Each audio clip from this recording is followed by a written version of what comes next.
এই যে গণপরিষদ সদস্য হিসেবে শপথ নেওয়ার আইনগত ভিত্তি কি, এটা তাদেরকে একটু ব্যাখ্যা করতে হবে।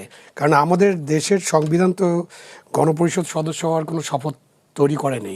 এখন আমরা যেটা দেখলাম, এখন আনা ভোটের পুরো বিশ্লেষণ হয়তো আজকে আমরা করব না, কিন্তু আপনি যদি বিশ্লেষণ করেন তাহলে আপনি কি দেখেন যে 40%, 60%, আবার যারা ভোট দিতে আসেন, এই সব কথা নিয়ে যখন আলাপ করবেন তখন আপনি হানা ভোটের একটা চিত্র পাবেন, একটা চিত্রকল্প তৈরি হবে।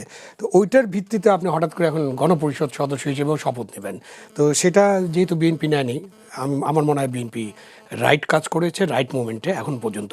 তারা কি করবে আগামীকাল আমরা জানি না। তখন উনি ছাত্রছাত্রীদের কাছে বিব্রত হচ্ছেন, বললেন যে শপথ তো নিচ্ছে না, আবার 1 ঘন্টার মধ্যে দেখা গেল শপথ নিচ্ছে। তো এটা একটা বিব্রতকর পরিস্থিতি ছিল, বাট এটা ওদের ইলেকশন ট্যাকটিক্স হতে পারে। তিনিও কিন্তু ফার্স্ট টাইম এমপি এবং তিনি বিরোধী দলের নেতা হবেন, তিনিও ফুল মিনিস্টার, তাই না? তো এখানে যারা ওই যে ইয়ে হবেন ডেপুটি স্পিকার, দেখা যাবে যে ফার্স্ট টাইম এমপি উনি হয়ে যাচ্ছেন। তো এবারে এটা হবে। খলিলুর রহমান সাহেবের কথা যখন আলোচনা হচ্ছিল তখন আরও 3-4টা বিষয় নিয়ে কিন্তু অনেক আলোচনা হচ্ছিল। করিডোর নিয়ে অনেক আলোচনা হচ্ছিল, বিশাল ব্যাপার ছিল।